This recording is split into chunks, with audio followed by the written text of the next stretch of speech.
ଚିତ୍ତବଧ ପ୍ରଥମ ଅଧ୍ୟାୟ ଚତୁର୍ଥ ଭାଗ ଗପପୁରରେ ଅର୍କୁର ମନଭାବନା ବିଷୟ। ଶୁକଦେବ କହୁଛନ୍ତି ପରୀକ୍ଷେ ଅଗ୍ରତେ ଏଉ ତାରୁ ବିଷୟ ଶୁଣ ଏକ ଚିତେ। ଯେଉଁ ପାଦ ପଦ୍ମ ଚିନ୍ତା କରେ ପଦ୍ମ ଭବ, ଯେଉଁ ପାଦେ ଦିବାନିଶି ଧ୍ୟାନ କରେ ଶିବ, ଯେଉଁ ପାଦେ ମନ୍ଦାକିନୀ ଗୁପ୍ତ ହୋଇଥିଲା, ବହୁ ତପେ ଭଗୀରଥ ନୃପତି ଆଣିଲା। ସେହି ପଦ୍ମରୁ ଯେ ବହେ ସୁଧାଧାର, ଭାଳେ ବୋଲି ଗୋପୀମାନେ କରନ୍ତି ବିହାର। ନିଜ ସ୍ୱାମୀ ତେଜୀ କୃଷ୍ଣ ପ୍ରୀତି କଲେ ଆସ, ଭୁଜନ୍ତି ଶ୍ରୀକୃଷ୍ଣ ମୁଖେ ଆଦରେ ଗୋରସ। କୃଷ୍ଣ ଘେନି ବୃନ୍ଦାବନେ କରୁଛନ୍ତି କେଳି, କୃଷ୍ଣ ମୁଖେ ଚୁମ୍ବଦାନ କରନ୍ତି ଗୁଆଳି। ଗୋପ ଅଙ୍ଗ ପୁଷ୍ପ କୃଷ୍ଣ ଅଙ୍ଗରେ ଲଗାଇ, କେତେ ତପେ ଏମାନେ ଯେ ଗୋପେ ହେଲେ ଗୋଇ।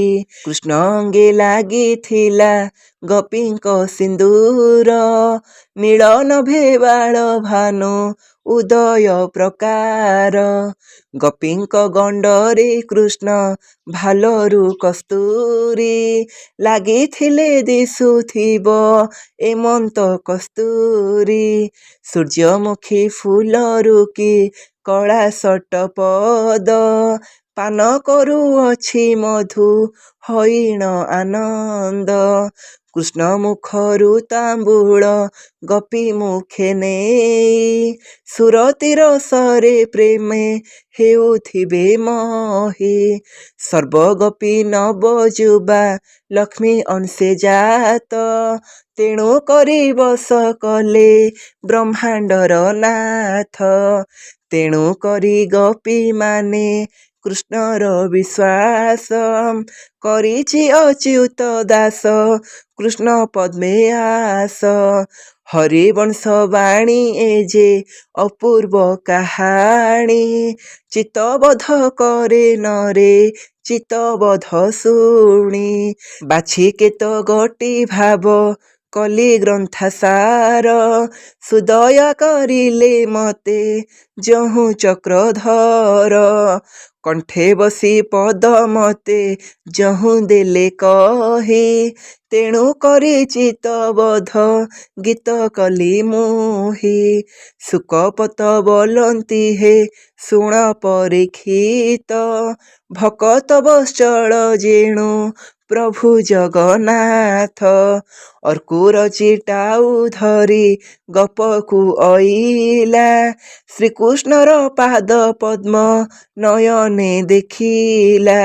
ଯଦୁବଂଶେ ଜାତ ଯେଣୁ ଅଟେ ସେ ଅର୍କୁର, ତେଣୁ କରି ବିଶ୍ୱାସୀ ସେ ଅଟଇ କୃଷ୍ଣର।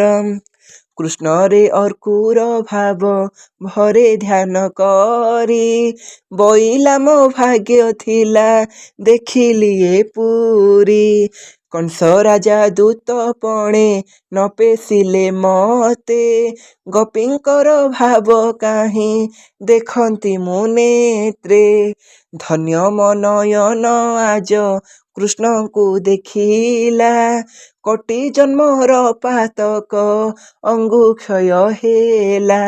ଏସ ନ ଭାବି ଅର୍କୁର କୃଷ୍ଣ ପାଦ ସ୍ମରେ, ଭାବେ ବେନି ନୟନରୁ ଅଶ୍ରୁ ଜଳ ଝରେ।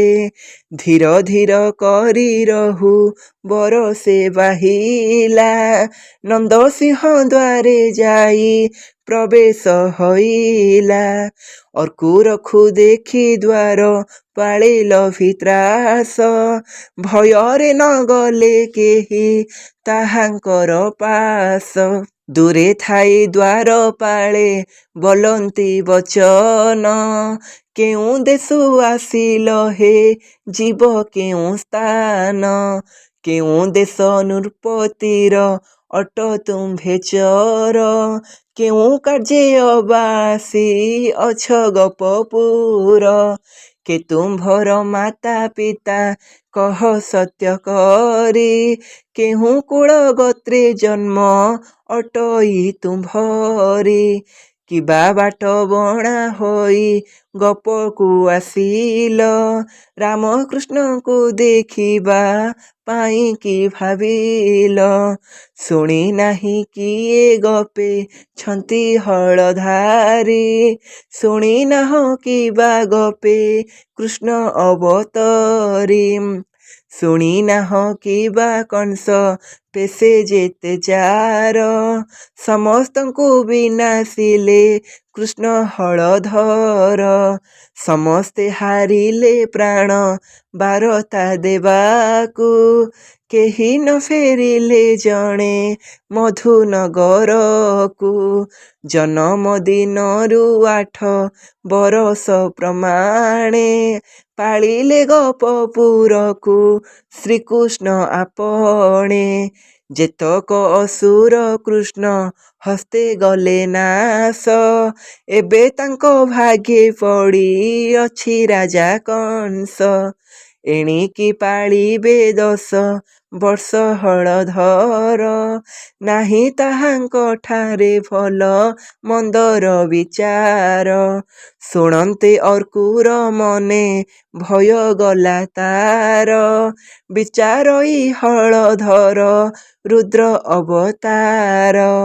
କାଦମ୍ବରୀ ପାନେ ଫଳ ଅତି ବଳିୟାର, ତାଙ୍କରି ଭାଗରେ ଏବେ ଅଛି ଗୋପପୁର।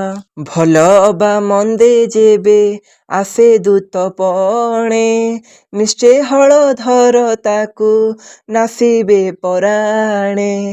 ଯାହାର କ୍ରୋଧକୁ ଭୟ କରନ୍ତି ଅମର, ତା ଭାବେ ପଡ଼ିଲି ଏବେ ନାହିଁ ମୋ ନିସ୍ତାର।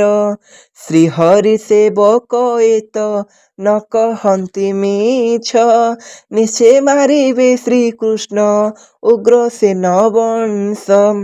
ଅସୁର ବିନାଶିବାକୁ ହୋଇଛନ୍ତି ଜାତ, ଦ୍ୱାରପାଳଙ୍କ ବଚନ ଅଟଇ ନିଶ୍ଚିତ। ଏମନ୍ତ ବିଚାରି ଭାବି ଆନନ୍ଦ ମନରେ, ରାମକୃଷ୍ଣ ନିଶ୍ଚେ ଯିବେ ମଥୁରା ନଗରେ।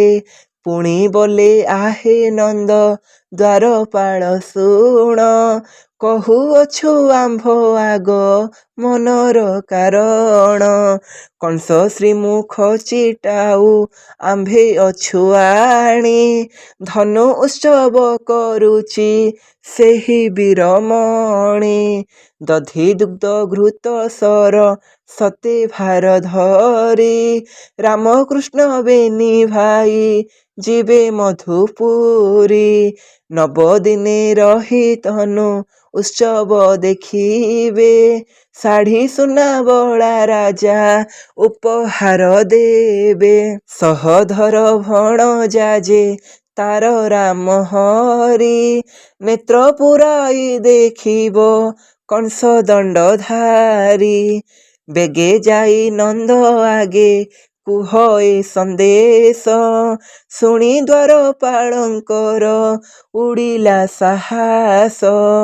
ପୁଣି ବୋଇଲେ ଅର୍କୁର ଶୁଣ ଦ୍ୱାରପାଳ, ଯାହା ପଚାରିଲ ତୁମ୍ଭେ କେଉଁ ରାଜା ଚର।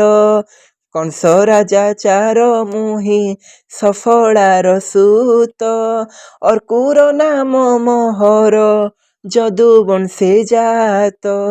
ଘର ମଧୁପୁରେ ଇଷ୍ଟ କୃଷ୍ଣ ହଳଧର, ଅଟନ୍ତି ଯେ ବେନି ଭାଇ ଦେବକୀ କୁମର। ଯାଇ ଦ୍ୱାରପାଳ ବେଗେ କହ ନନ୍ଦ ପାଶ, ବିଳମ୍ବ ହୋଇଲେ କଂସ କରିବ ଯେ ରୋଷ। ଅର୍କୁର ବଚନ ଶୁଣି ଦ୍ୱାରପାଳ ଗଣ, ନନ୍ଦ ଆଗେ ଜଣାଇଲେ ଯାଇ ତତ୍କ୍ଷଣ।